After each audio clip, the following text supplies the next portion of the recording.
We are talking to Christopher Shaw, who wrote a book called Five Ring Circus, The Myths and Realities of the Olympic Games, and something that I feel like every Chicagoan should read at this point. Bob Quellos, Chicago guy, how did you hook up with this fellow, and how did you get involved in why we should say no to the Chicago Olympic bid? Sure. I was starting to look into the Olympics after it was put forward by Mayor Daley and really what this meant. And I was studying public housing in Chicago and the plan for transformation.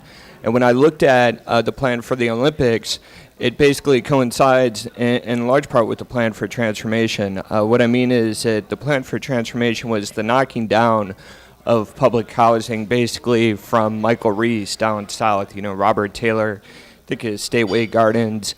And then you look at what they're planning for the Olympics. What I saw was a big land clearance in the plan for transformation, and bringing the Olympics into this city is going to act as a catalyst to gentrify that area. So as I started to look more into this and just try to find out what was going on with the Olympics, I found Chris's book. I think the thing about Chris is that while he put together a great book, he's also an activist. And so he was very, very good at, reaching out to me, helping me figure out some things. But Chris also said, hey, let me come down to Chicago and actually talk about what's going on in Vancouver, because people in Chicago should know about this. Yeah, that should know part couldn't be emphasized more. Right. For example, you just said the clearance, the land clearance aspect, which, of course, we know this mayor has been an advocate of clearance to a fault from the first days of his administration.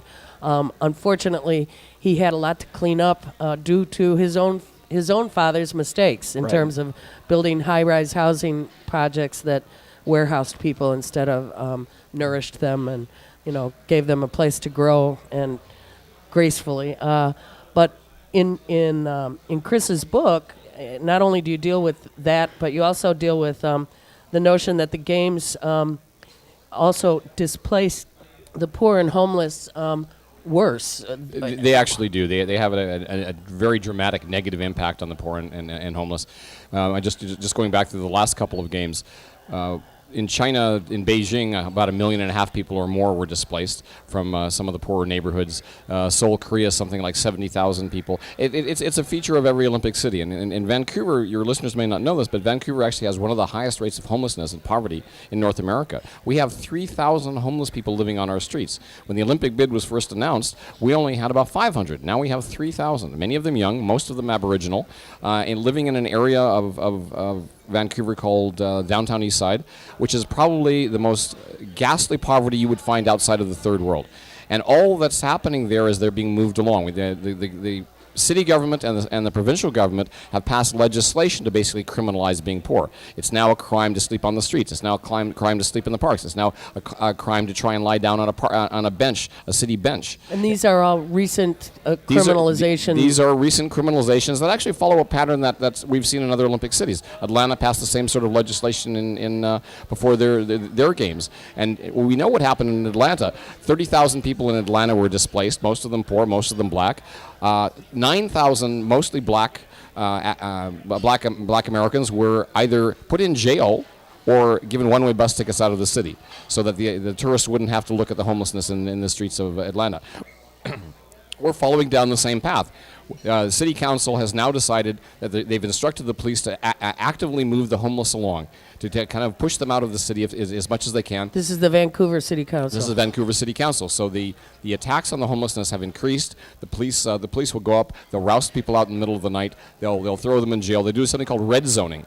Red zoning means you can't be in a whole quarter of the city.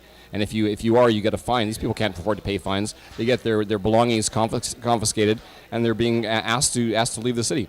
There's another plan afoot, which is actually to warehouse them. The city is actually renting warehouses with the idea that they would take them out of the public view during the games, and only during the games, put them in warehouses, and basically not let them out until the games are over. So they're looking at a phenomenon very much like what happened in Katrina and in the Thunderdome. And they're looking at what's happened in other cities. Basically, you haven't solved the social problems in your city. You didn't do the inclusivity. You didn't build the housing that you'd promised when the games were still just a dream. And now you're going to deal with the problem cosmetically by sweeping it under the carpet. Did you know you called it the Thunderdome? Did they call it Thunderdome? Well, it's Very interesting. appropriate. Yeah. Well, Very interesting. yeah. To talk about this on the weekend of the greatest sports circus that we produce in America, the Super Bowl, is also interesting because talk about a corporate entity, if ever there was one, right. surrounding what should be just a simple football game. Yeah. So where does it, for the opposition to the games in Vancouver, how strong is that voice? How muffled has it become? What is the interplay? Because we have a fairly didactic mayor here in Chicago. If he wants to, he goes and tears up an airfield in the middle of the night. So we need some skills, I guess. How have the citizens of Vancouver dealt with their Well, it was interesting. opposition? It's gone through several phases. Back in 2002 through 2003, we were able to mobilize about 36% of the population of Vancouver to vote no against the games. So that wasn't enough to stop it.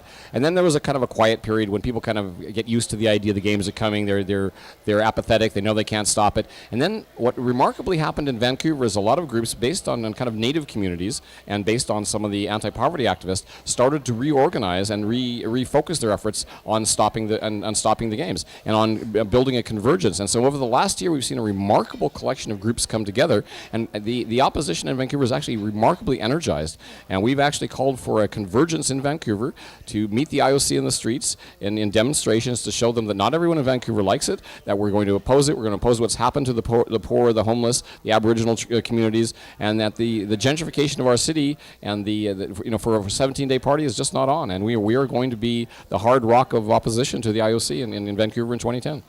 So this is not supposed to be happening. There's not supposed to be an opposition growing at this point. And Vancouver, as far as I know, is the first city where the opposition has grown after the games have been announced, not gone the other way.